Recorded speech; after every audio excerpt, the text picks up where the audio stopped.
नमस्कार दोस्तों, एक बार फिर आपका स्वागत है मेरे इस YouTube चैनल पर जिसका नाम है नॉलेज एंटरटेनमेंट। सबसे पहले मैं आप सभी का धन्यवाद करता हूं जिन्होंने मेरे इस चैनल को लाइक किया, शेयर किया और सब्सक्राइब किया। पिछले कुछ वीडियोस में चर्चा चल रही थी हमारी। पहले हमने बात की ब्रेन क्या है, कैसे काम करता है, what are the functions of brain, कौन कौन से भाग हैं इसके और मेमोरी क्या है। उसके बाद हमने 3 वीडियोस में बात की मेमोरी की डिफरेंट एक्सरसाइजेस की और जो हमारी अच्छी मेमोरी के लिए ज़रूरी भोजन है, डाइट है, वो क्या होनी चाहिए, उसके बारे में हमने चर्चा की। आज मैं थोड़ी सी और एक्सरसाइजेस की बात करूंगा जो हमने पिछले वीडियोस में नहीं किया, और जो अगली वीडियो है उसमें हम एक्सरसाइजेस की बात नहीं करेंगे, डाइट की बात नहीं करेंगे, हम बात करेंगे कुछ मेमोरी टेक्निक्स की जिससे हम चीज़ों को आसानी से याद रख सकें। लेकिन आज का जो हमारा विषय है अभी कंटिन्यू है, चल रहा है कि और कौन सी एक्सरसाइज की जाए ताकि हमारी मेमोरी अच्छी बनी रहे। तो एक जो आप अच्छी आदत बना सकते हैं अपनी मेमोरी को अच्छा करने के लिए कि जहाँ पर भी आप रहते हैं अपने रेजिडेंशियल एरिया का एक मैप बनाने की कोशिश कीजिए कागज़ पर अपने दिमाग से कि आपके घर के आसपास कौन कौन सी सड़कें हैं, कौन कौन सी गलियाँ हैं, कौन सी दुकानें हैं, कौन से ऑफिसेज हैं, उनका एक मैप तैयार कीजिए। देखिए उसको फिर बाद में गूगल मैप से मिलाकर देखिए कि आपका जो मैप बना है वो कितना ठीक है। तो ये एक अच्छी एक्सरसाइज है आपके मेमोरी के लिए, आपके ब्रेन के लिए। दूसरी बात, आप अपने अच्छे समय को, अपने गुड टाइम्स को रिकॉल कीजिए अपने ब्रेन में, और ये रेगुलरली कीजिए क्योंकि इससे आपको जो खुशी मिलेगी, खुशी मिलने से जो हमारी ब्रेन की नर्व सेल्स हैं, ब्रेन सेल्स हैं, जो न्यूरॉन्स हैं, वो खुल जाते हैं, एक्टिव हो जाते हैं और हमारी मेमोरी जो है वो इम्प्रूव होती है। आप इसके अलावा जो भी दिन में आप जहाँ पर भी जा रहे हैं, सारा दिन जो भी आपके रास्ते हैं उनमें आसपास देखिए कि कौन कौन सी चीज़ें आपको रास्ते में मिल रही हैं, कौन कौन से लोग आपको रास्ते में मिल रहे हैं, क्या क्या आपने रास्ते में देखा। और रात को सोने से पहले एक डायरी में लिखने की कोशिश कीजिए।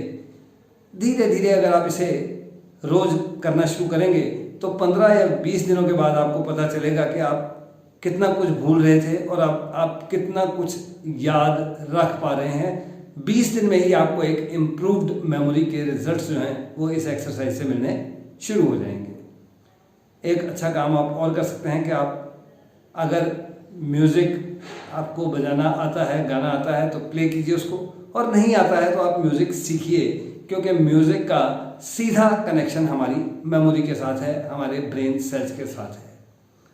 ये भी एक ब्लड ब्रेन बैरियर को दूर करने के लिए बहुत अच्छी एक्सरसाइज है, प्लेइंग म्यूज़िक। तो अगर आप म्यूज़िक से दूर हैं तो कुछ ना कुछ सीखिए, कोई म्यूज़िकल इंस्ट्रूमेंट बजाना सीख सकते हैं, कुछ अगर आप गुनगुनाते हैं तो उसको गुनगुनाइए। इससे आपकी ब्रेन सेल्स जो है वो एक्टिव फॉर्म में आनी शुरू हो जाती हैं। एक ज़रूरी बात, यूँ भी कहा जाता है कि अगर आपका कोई दोस्त है, आपका कोई मित्र है, तो वो अच्छा तभी है अगर वो एक अच्छा लिसनर है।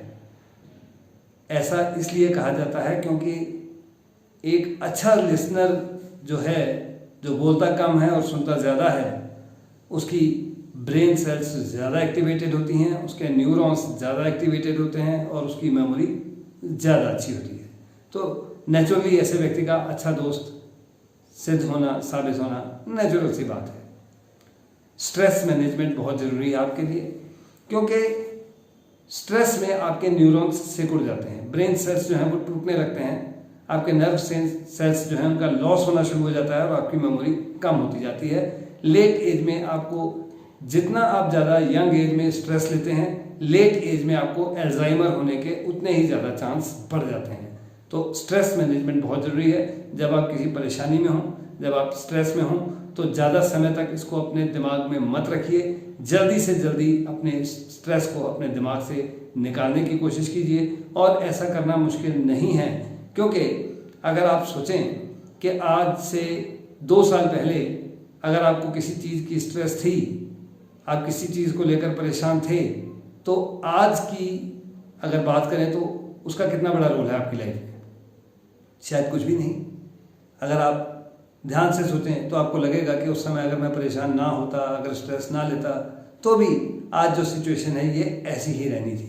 तो यही बात आपने प्रेजेंट में भी लाइए। अगर आपको किसी बात से स्ट्रेस है तो आप नॉर्मल होने के लिए ये सोचिए कि चाहे मैं स्ट्रेस लूँ या ना लूँ, साल 2 साल महीने बाद इस बात को मैंने भूल जाना है। इसलिए स्ट्रेस को रिलीव करना में आपको बहुत मदद मिलेगी, और स्ट्रेस से रिलीव होने में आपको जो ब्रेन से रिलेटेड डिसीजेस हैं लेट एज में आने वाली, उनसे आपको छुटकारा मिल जाएगा।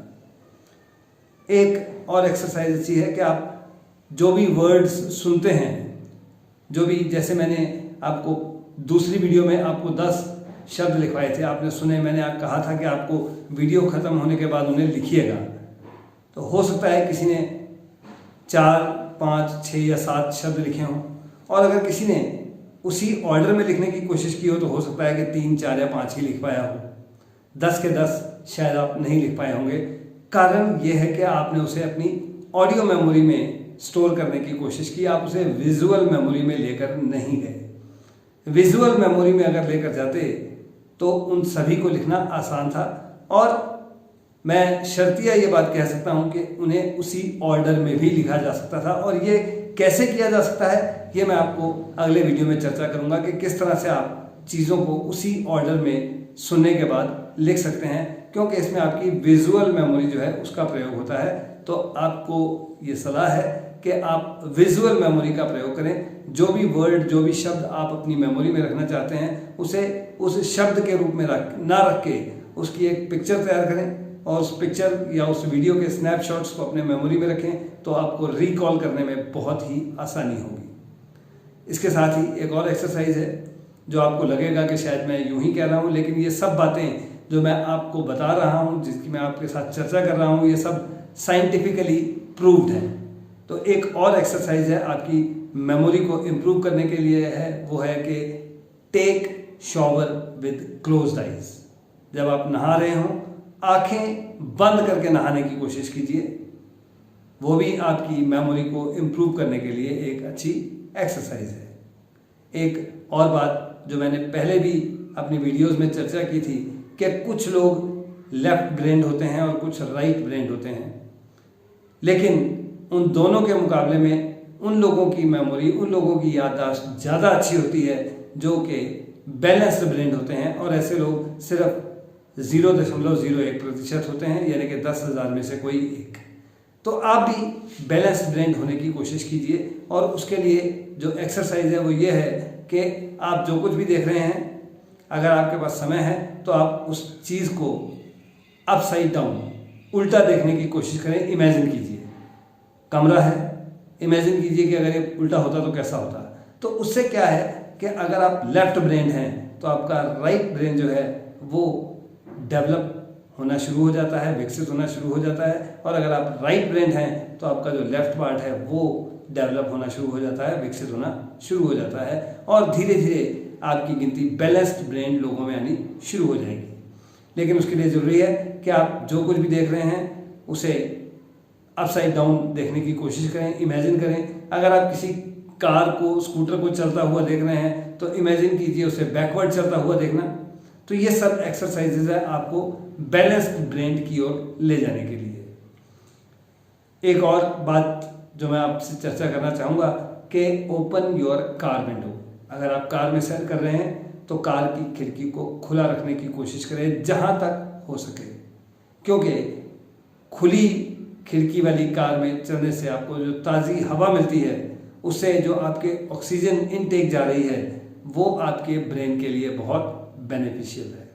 इसके अलावा और भी छोटी छोटी बहुत सी एक्सरसाइजेज हैं जिन्हें आप अपनी डेली लाइफ में ला सकते हैं अपनी मेमोरी को इम्प्रूव करने के लिए। जैसे बर्ड वॉचिंग, आप उड़ती हुई चिड़ियों को, पंछियों को, बर्ड्स को देखें। आपकी ब्रेन की मेमोरी इम्प्रूव होने में आपको मदद मिलेगी। कैंपिंग करना एक अच्छी एक्सरसाइज है आपके ब्रेन के लिए। क्रिएटिव राइटिंग कर सकते हैं आप। क्रिएटिव राइटिंग से भी आपको ब्रेन की एक एक्सरसाइज होती है, डेवलपमेंट होता है। आपको लेफ्ट और राइट ब्रेन से बैलेंस ब्रेन में जाने में मदद मिलती है क्रिएटिव राइटिंग के थ्रू। फोटोग्राफी भी एक अच्छी एक्सरसाइज है आपकी मेमोरी को इंक्रीज करने के लिए, इम्प्रूव करने के लिए, एनहेंस करने के लिए आप फोटोग्राफी कीजिए। गार्डनिंग कीजिए। गार्डनिंग करने से भी आपके जो ब्रेन सेल्स हैं उनका ब्लड ब्रेन बैरियर जो है वो टूटता है और आपकी मेमोरी जो है वो इम्प्रूव होती है। स्क्रैप बुकिंग एक बहुत अच्छी एक्सरसाइज है। आप स्क्रैप बुक्स बनाइए अपने दोस्तों के साथ, अपने रिश्तेदारों के साथ, माँ बाप के साथ। अपनी जो आपकी फ़ोटो हैं, जो पिक्चर्स हैं, उनको स्क्रैप बुक में लगाइए। जो लोग आपके संपर्क में आ रहे हैं उनके बारे में जानकारी इकट्ठी कीजिए अपनी स्क्रैप बुक में। तो ये भी एक अच्छी एक्सरसाइज है आपकी ब्रेन के लिए। और इसके अलावा ट्रैवलिंग एक बहुत अच्छा साधन है आपके मस्तिष्क को कंटिन्यूसली एक्सरसाइज के लिए। जितनी डाइवर्स प्लेसेस पर आप ट्रैवल करते हैं तो वो भी आपके ब्रेन की एक अच्छी एक्सरसाइज होती है, आपकी मेमोरी इम्प्रूव होती है। और इसके अलावा जो सबसे ज़्यादा ज़रूरी है वो है कीप स्माइलिंग, क्योंकि स्माइलिंग के साथ जो है आपके दिमाग की सिर्फ 2 नसों पर स्ट्रेस होती है, जबकि गुस्से में आपके दिमाग के लगभग 40,000 ब्रेन सेल्स जो हैं वो गलत एक्शन में आ जाते हैं, डीएक्टिवेशन में आ जाते हैं। और यूँ कहिए कि आप वो अपनी मेमोरी में जो कुछ भी रखा है उसको बाहर फेंक देते हैं, थ्रो कर देते हैं और सिर्फ थोड़ी देर के लिए आपको टेंशन में, स्ट्रेस में ले जाते हैं। तो ये कुछ बातें मैंने आपसे आज करनी थी मेमोरी एक्सरसाइज के लिए, ब्रेन एक्सरसाइज के लिए। अगली वीडियो में हम चर्चा करेंगे कुछ टेक्निक्स की जो आपके ब्रेन के लिए एक्सरसाइज नहीं है लेकिन एक अच्छी एक्सरसाइज है। जैसे मैंने आपको 10 शब्द लिखवाए थे, उनको एक सीरियल में, एक ऑर्डर में कैसे याद रखा जाए, टेक्निक है, उसके बारे में बात करेंगे। कई बार होता है कि आप घर से बाजार कुछ चीज़ों को लेने के लिए जाते हैं, 10, 5 या 8 या 7, लेकिन बाजार जाके उनमें से आपको 3 या 4 भूल जाती हैं, समस्या खड़ी हो जाती है। फिर आप फ़ोन करके घर पर पूछते हैं कि क्या क्या लाना था। तो इस तरह की समस्याओं से निजात किस तरह पाया जाए, ये चर्चा करेंगे हम अगली वीडियो में। और इस वीडियो को मैं यहीं पर समाप्त कर रहा हूँ, आपको धन्यवाद देते हुए इस बात के लिए कि आप मेरी वीडियोस को देख रहे हैं, लाइक कर रहे हैं, शेयर कर रहे हैं और सब्सक्राइब भी कर रहे हैं। इसके साथ साथ ज़्यादा खुशी इस बात की है कि आप मुझसे जो इससे संबंधित समस्याएं आ रही हैं उसे साझा भी कर रहे हैं। कई लोग मुझे मैसेंजर पर मैसेज भी कर रहे हैं कि इस तरह की और कोई कैसी वीडियो डाली जाए या क्या और समस्या है जो जिससे हम निजात पा सकते हैं। कई लोग मुझे व्हाट्सएप पर कॉल कर रहे हैं, फ़ोन कर रहे हैं, मैसेज कर रहे हैं कि और किस तरह की वीडियोस मैं अपने यूट्यूब चैनल पर डालूं जिससे लोगों को फ़ायदा हो सके। तो दोस्तों, मैं उम्मीद करता हूं कि आगे भी इसी तरह की वीडियोस आपको मिलती रहेंगी। बहुत बहुत धन्यवाद जुड़े रहने के लिए मेरे इस चैनल के साथ जिसका नाम है नॉलेज एंटरटेनमेंट।